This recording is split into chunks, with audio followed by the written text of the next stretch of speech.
નમસ્તે મિત્રો, આજે હું તમને એક એવી રોમેન્ટિક લવ સ્ટોરી સંભળાવવા જઈ રહી છું જે તમારા દિલને સ્પર્શી જશે। આ કહાની છે બે પાડોશીઓની, એક એકલવાયુ જીવન જીવતી મહિલા શાંતિ અને એક યુવાન છોકરો રોહન। આ વાર્તા પ્રેમની એ ઊંડાઈની છે જે ધીરે ધીરે દિલમાં ઉતરે છે અને જીવન બદલી નાખે છે। તો ચાલો શરૂ કરીએ। શાંતિ એક ખૂબસૂરત 32 વર્ષની મહિલા હતી। તેના લગ્નને 10 વર્ષ થઈ ગયા હતા, પરંતુ તેનો પતિ રાજેશ વિદેશમાં નોકરી કરતો હતો। તે વર્ષમાં માંડ એકાદ વાર ઘરે આવતો। શાંતિ મુંબઈની એક સોસાયટીમાં એક નાના એપાર્ટમેન્ટમાં એકલી રહેતી હતી। તે એક શાળામાં શિક્ષિકા હતી। આખો દિવસ બાળકોને ભણાવતી અને સાંજે ઘરે પાછા ફરીને એકલતા સામે ઝઝૂમતી। તેની આંખોમાં હંમેશા એક ઉદાસી રહેતી, પણ સ્મિત એટલું પ્યારું હતું કે કોઈ પણ તેને જોઈને મંત્રમુગ્ધ થઈ જાય। એક દિવસ તેના બાજુના ફ્લેટમાં નવો ભાડુઆત આવ્યો, રોહન। રોહન 28 વર્ષનો એક હેન્ડસમ યુવાન હતો અને આઈટી કંપનીમાં જોબ કરતો હતો। તે દિલ્હીથી મુંબઈ શિફ્ટ થયો હતો। રોહન શાંત સ્વભાવનો હતો, પણ દિલનો ખૂબ જ સાફ હતો। પહેલીવાર જ્યારે શાંતિ અને રોહનની નજરો મળી ત્યારે તે લિફ્ટમાં હતો। શાંતિ શાળાએથી પાછી ફરી રહી હતી, હાથમાં બેગ અને પુસ્તકો હતા। અચાનક લિફ્ટ અટકી ગઈ અને રોહને તેની મદદ કરી। તેનો સામાન ઉઠાવ્યો અને સ્મિત સાથે કહ્યું, "હેલો, હું તમારો નવો પાડોશી છું, રોહન." શાંતિએ શરમાતા કહ્યું, "હેલો, હું Shanti. Welcome to the society." તે દિવસથી તેમની વાતો શરૂ થઈ।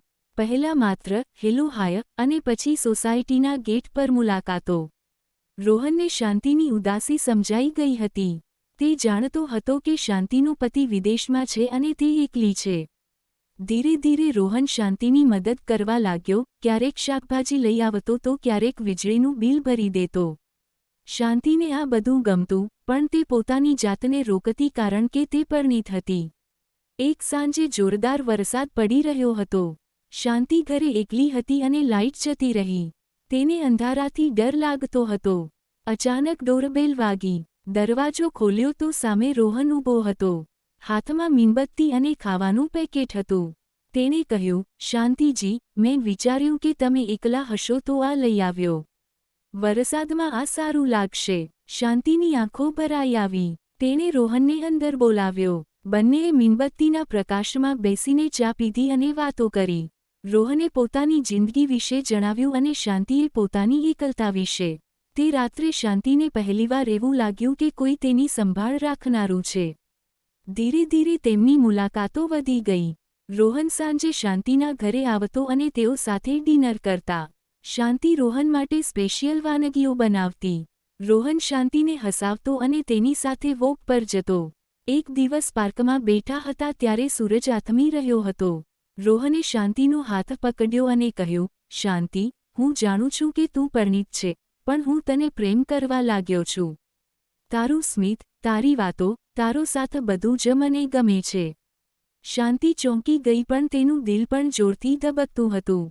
તેણે હાથ છોડાવ્યો નહીં અને બોલી, "રોહન, જ્યારે તું સાથે હોય છે ત્યારે મને પણ એકલતા નથી લાગતી, પણ આ ખોટું છે ને?"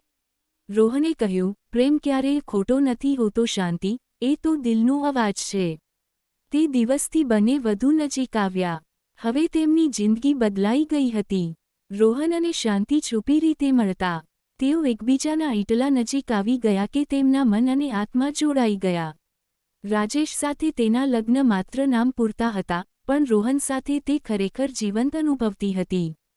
જો કે, જિંદગી આસાન નહોતી। એક દિવસ રાજેશ ભારત આવ્યો। શાંતિ ગભરાઈ ગઈ અને રાજેશને થોડો શંકા પણ ગઈ, પણ શાંતિએ બધું સંભાળી લીધું। રોહન થોડા દિવસો માટે દૂર થઈ ગયો। શાંતિ સતત રડતી રહેતી। રાજેશ ફરી વિદેશ જતો રહ્યો, પણ હવે શાંતિએ નિર્ણય કરી લીધો હતો। તેણે રોહનને કહ્યું, "હું છૂટાછેડા લઈ લઈશ, હું તારા વગર નથી રહી શકતી." રોહન ખુશ થયો અને બોલ્યો, "શાંતિ, હું તારી રાહ જોઈશ. તારી ખુશી મારા માટે સૌથી મહત્વની છે." આખરે શાંતિએ છૂટાછેડા લીધા। સોસાયટીમાં ઘણી વાતો થઈ પણ બંનેએ તેની પરવા ન કરી। તેમણે લગ્ન કરી લીધા અને હવે તેઓ ખુશીથી સાથે રહે છે। રોહન શાંતિને દરરોજ પ્રેમ કરે છે અને શાંતિ કહે છે, "તમે મારા જીવનનો પ્રકાશ છો."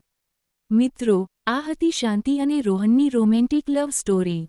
પ્રેમ ઉંમર, લગ્ન કે સમાજ નથી જોતો, તે બસ દિલથી દિલ સુધી પહોંચે છે.